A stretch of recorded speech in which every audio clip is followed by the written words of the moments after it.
Hello and a very good morning from the lovely town of Chur, nestled in the heart of the Alps in the east of Switzerland. You join me today to head across the border to Italy, but instead of taking just a bog standard Eurocity train, I thought I'd finally tick off the world famous Bernina Express that runs from here in Chur to Tirano in the north of Italy. Now, this has been a bucket list item of mine for quite some time, and the view of the mountains that lie between here and Italy promises to be nothing short of spectacular.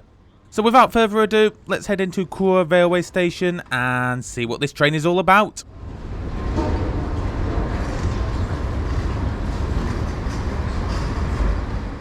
Chur station is sort of split into two. On the near side of the station, you've got standard gauge lines, where you'll find both regional and long distance services, mainly operated by the national operator SBB. However, today we need the meter gauge platforms, which is where local, regional and international Rhätische Bahn services depart from. If you want to travel in the famous Panorama cars that are offered on the Bernina Express, then I highly recommend booking as far in advance as possible, as tickets often sell out weeks in advance of departure. However, if you just want to travel in the regular part of the train, or for some reason you just fancy chancing it, then there is a Rhätische Bahn ticket office located within the station.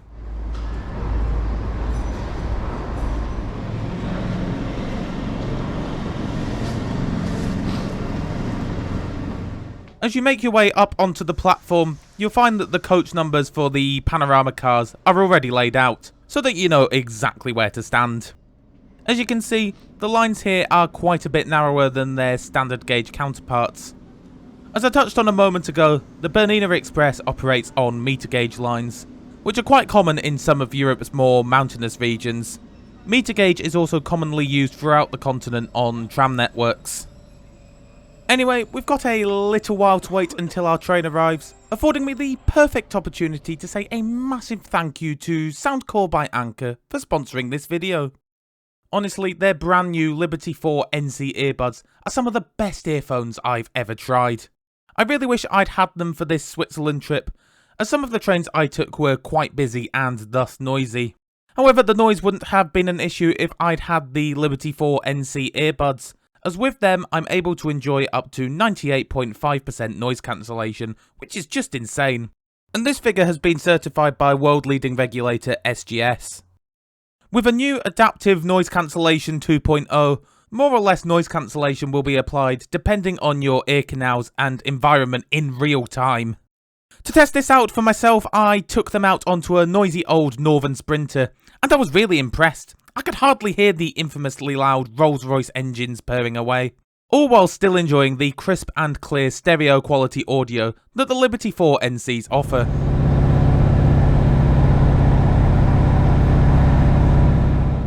And you don't need to worry about running out of charge either. You'll get up to 10 hours on a single charge of the earbuds. When they do run out of charge, or you're just not using them, pop them back into the charging case and they'll start charging, and very quickly at that too. In fact, just 10 minutes of charging equates to 4 hours of playtime, and the case itself provides enough charge to keep the earbuds going for up to 50 hours, which is brilliant in my opinion. When I tell you all of this, it's hardly surprising that I've been using these as my main set of earphones since I got my hands on them a few weeks ago.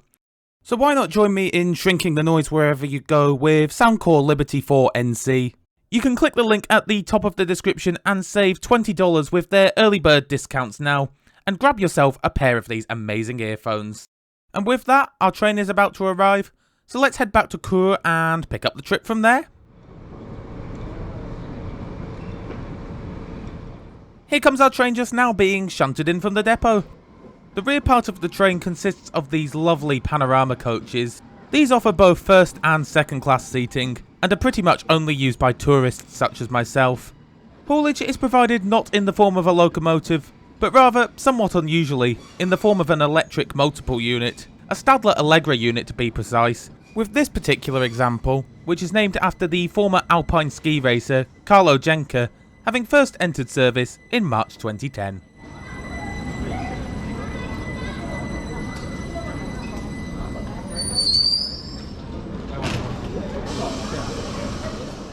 As well as having an immense amount of power to haul not just itself, but the 6 trailing Panorama coaches over the Alps. This is where you'll find seating more aimed at locals who rely on this service day to day, or any tourists who aren't bothered about sitting in the Panorama coaches and want to save a bit of money by sitting here instead. Again, the Allegra unit offers both first and second class seating, but as I said earlier, if you'd rather just sit here, you don't have to worry about booking way off in advance. And I believe that sitting here doesn't even incur any additional costs for Interrail and Eurail pass holders either. But yeah, while basic, both classes of travel here look nice enough, and the seats aren't all that dissimilar from what you'll find in the Panorama coaches either. Anyway, let's go and find my reserved seat in one of the Panorama coaches. I've booked a first class ticket for today's trip. Well, I say that, I have a first class Interrail pass, and I paid a 20 franc supplement to sit in one of the Panorama coaches.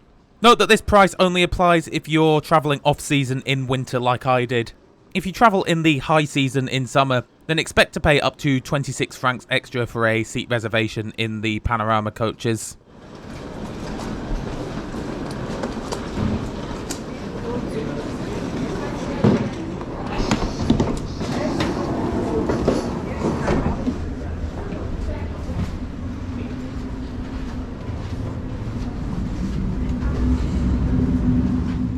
As expected, seating is laid out in a 2+1 configuration.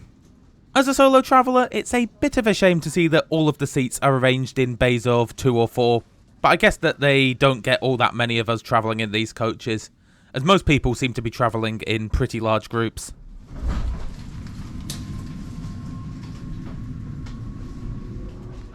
Now, I'm not going to show you the legroom as I don't want to weird out the person opposite me by filming their legs, as they probably already think that I'm weird enough. So you have to take my word when I say that it was good. The seats themselves were, well, alright I guess. They're a little bit on the firm side, but just about comfortable enough, especially considering that I'll be up and down like a jack-in-the-box on this journey. Each seat also reclines a little and has access to a table, electrically controlled window shades, and of course, plug sockets too. The seats, I will say, are a little underwhelming, but I'm here for the scenery today, not necessarily the seats. And with that, let's take a look at where we'll be heading today.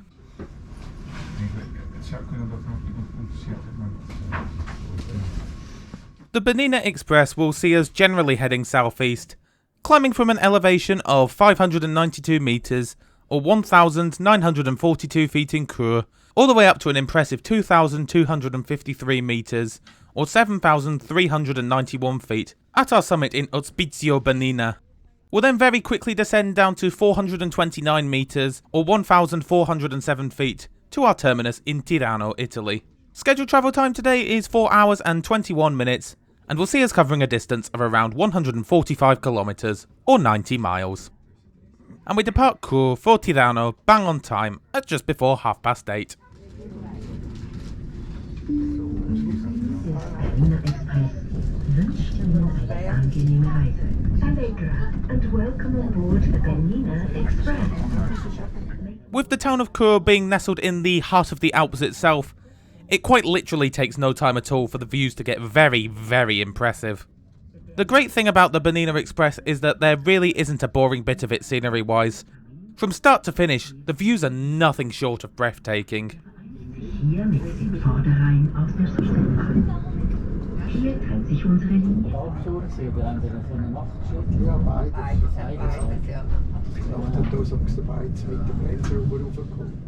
Shortly after crossing the Rhine, we pass through the town of Trusis and join the Albula Railway, which will take us all the way to where we join the Bernina Railway, near St. Moritz.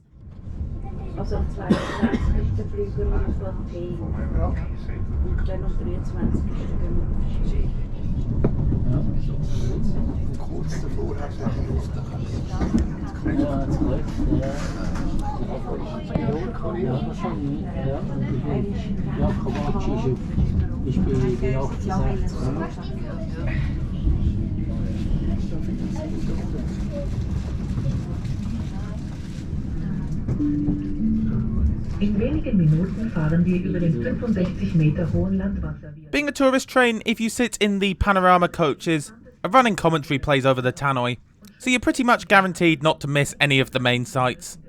And I found that the commentary wasn't too intrusive either. It was short, to the point, and only chimed in at key points, a bit like the opposite of me really, first being announced in German and then in English. Also, if you choose to travel in the Panorama coaches, then you'll find an at-seat trolley service making its way through the train quite regularly. However, it's worth noting that even in first class, nothing is included. And much like a lot of our route today, the prices are pretty steep, but I guess in both senses, this is Switzerland after all. If you want to get some shots without the glare of the window, or you just want to savour a breath of fresh alpine air, then be sure to head into the vestibules, as you'll find opening windows there. Alternatively, you can open every other window in the unit at the front, so if you like being able to open the window, the Allegra unit is definitely for you.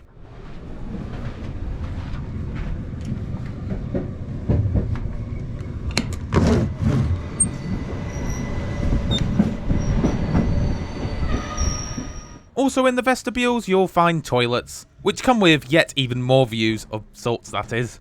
Everything was in order here, being all clean and working as intended.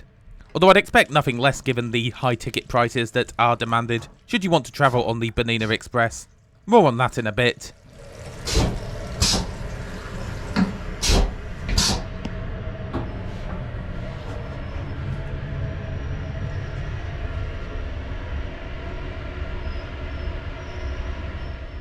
Upcoming now is the Landwasser Viaduct, which carries us over the river of the same name. While only featuring 6 spans, the views of the Landwasser below are spectacular, and immediately after crossing the viaduct, we enter the Landwasser tunnel.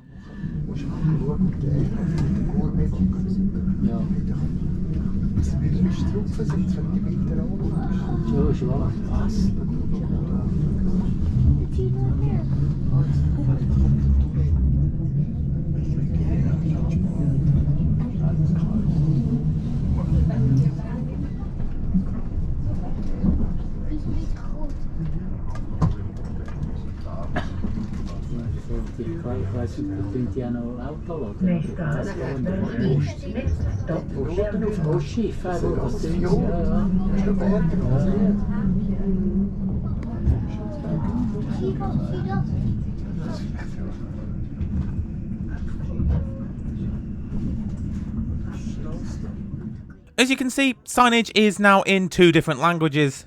The first, Bergun, is obviously German. The other word, Bravoania, is Romanish. As you might be aware, Romanish is actually one of Switzerland's 4 national languages, along with German, French and Italian, and is the mother tongue for around 40,000 Swiss residents, most of whom live here in the Grisons canton of the country.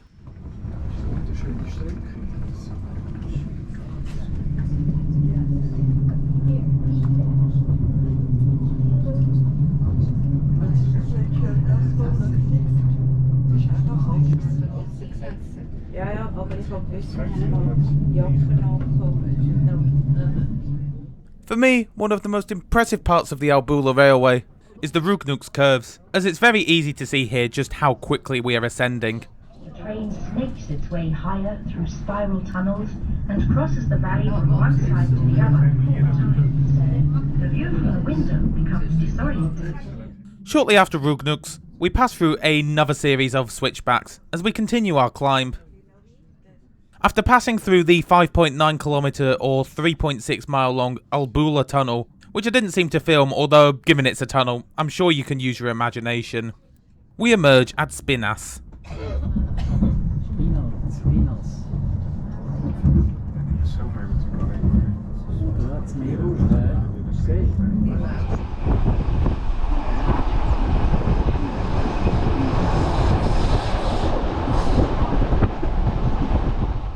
Shortly after passing the town of Samaden, we leave the Albula Railway and join the Bernina Railway, which we'll take for the remainder of our journey to Tirano.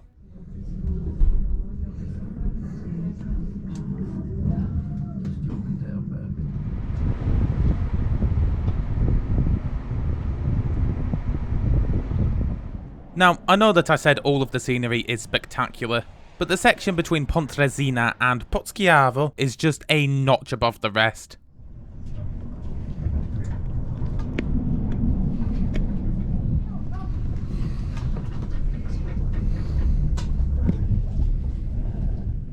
As we emerge from the Montebello curve, we get some simply breathtaking views of the Morteratsch Glacier off in the distance. For me, this was the first time I had ever seen a glacier in the flesh, bar from say an aeroplane, and I've got to say I was simply flabbergasted. They truly are a natural wonder of the world, and if you haven't already, I highly recommend you get yourself to the Alps to see them, before it's too late. Sadly, following a pretty much worldwide trend, the Morteratsch Glacier is receding at an alarming rate, in excess of 30 metres or 98 feet per year to be precise. While it has shrunk significantly over the last 150 years, it's still the largest glacier in the Bernina range in terms of area, coming in at 15.3 square kilometres or 5.9 square miles.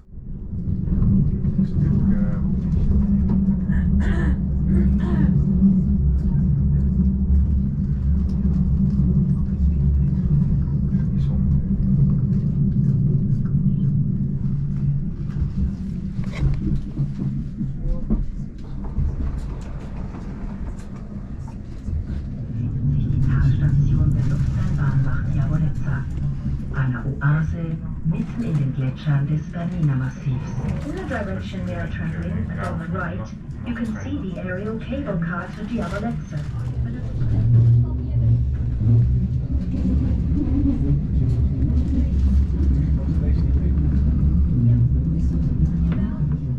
Our next major point of interest is Lago Bianco, or to anglicise that, the White Lake. I think the naming is pretty self-explanatory here. Despite its name though, it's not actually a natural lake, but rather is a man-made reservoir that is the result of two dams being constructed about 110 years ago.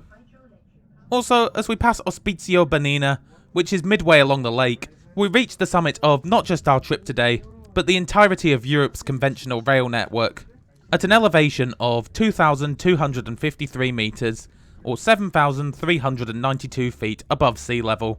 The only railway lines that you'll find in Europe with a greater elevation are rat railways. The crew then came round distributing complimentary tea and train chocolates. Being British, the tea didn't make it as far as the next stop. As for the chocolates, they made a great souvenir to bring home for my wife.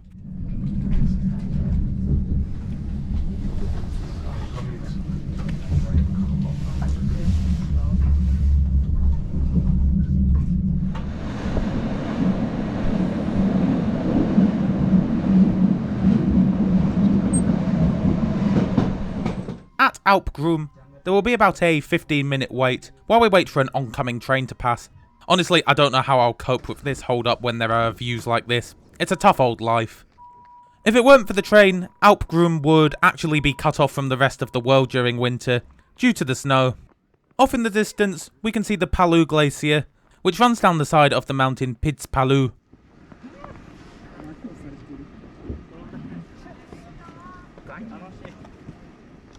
While we're stopped here, I thought I'd quickly show you these second-class Panorama cars.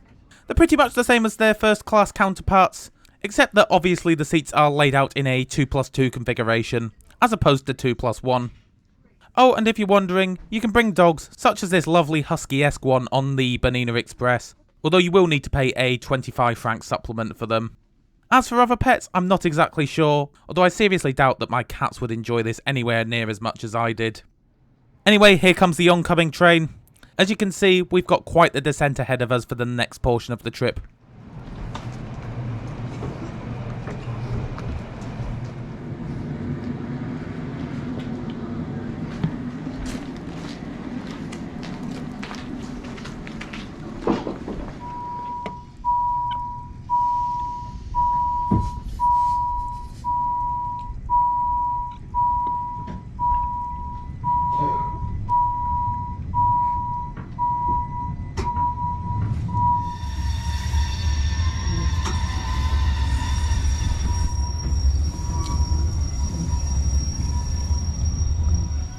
I must say, it's a very surreal feeling being on a train above the clouds.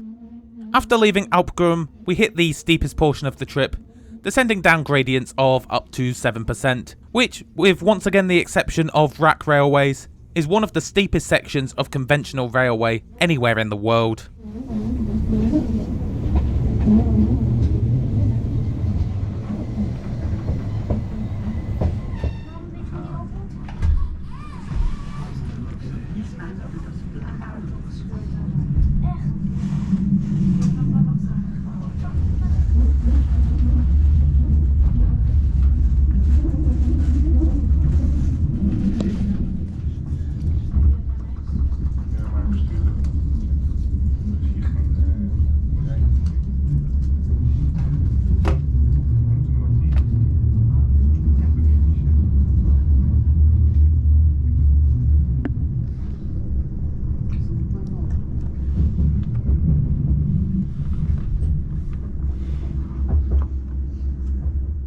By the time we pass the next stop, Cavalia, which is only 4 kilometers or 2.5 miles after Alp Grüm, we have already lost nearly 400 meters or 1,300 feet in elevation, which is just insane in my opinion.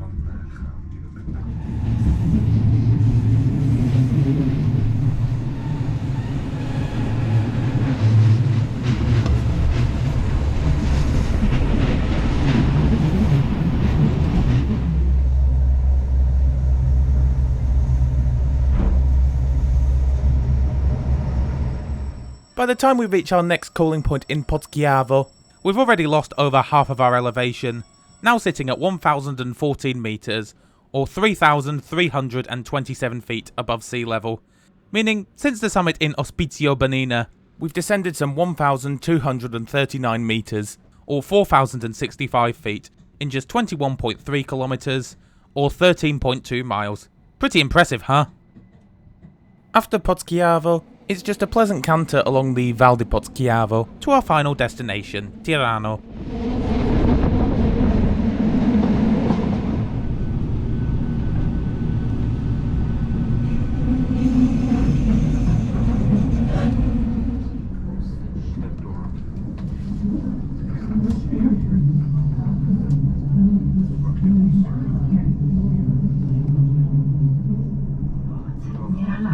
On leaving the popular resort of La Place, we now follow the banks of Lake Pozchiavo, 2.5 kilometers long and 1.5 wide. The train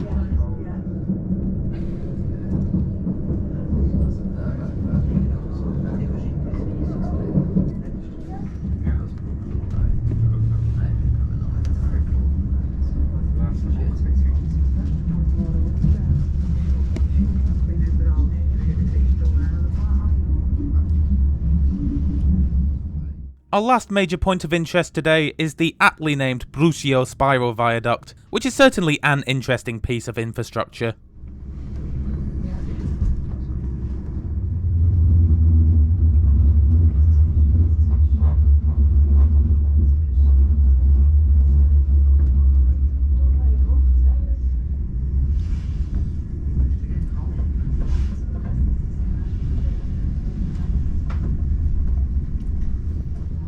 So this has easily been one of the greatest railway trips I have ever taken.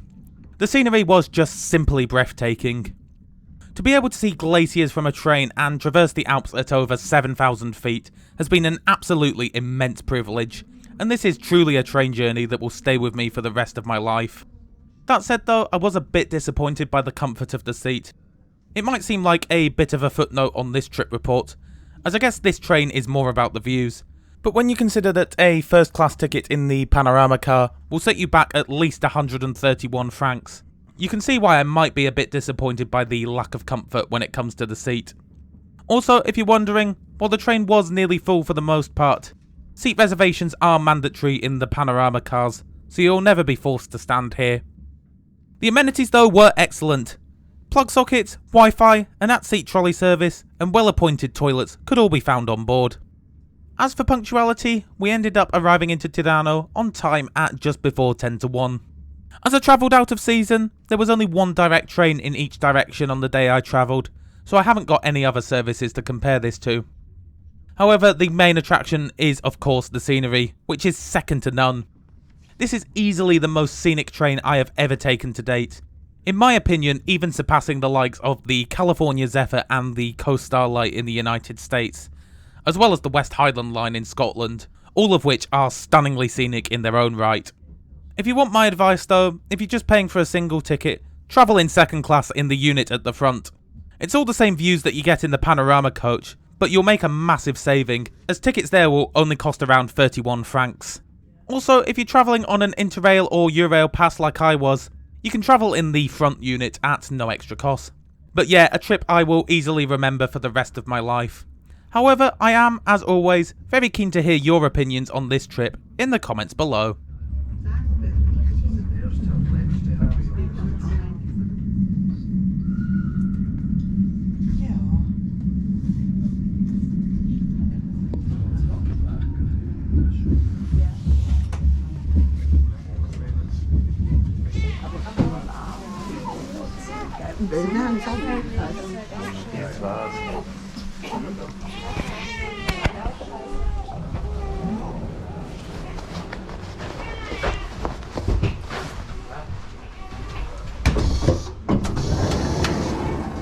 Shortly after crossing from Switzerland and into Italy, we pull into Tirano's Rhätische Bahn station.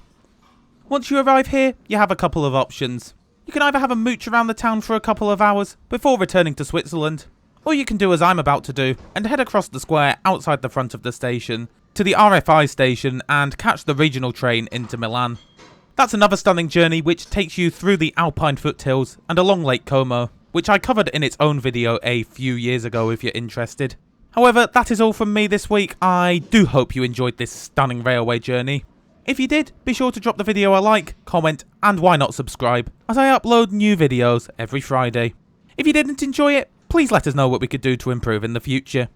A special thanks goes to my fantastic patrons and channel members for their generous and ongoing support, as well as to Soundcore for being kind enough to sponsor this video. I'm only a small channel in the grand scheme of things when it comes to YouTube, so all of you make a massive difference to what I do, and I can't put into words just how much I appreciate that. With that though, all that's left for me to say is thanks a lot for watching, and I'll see you all next Friday.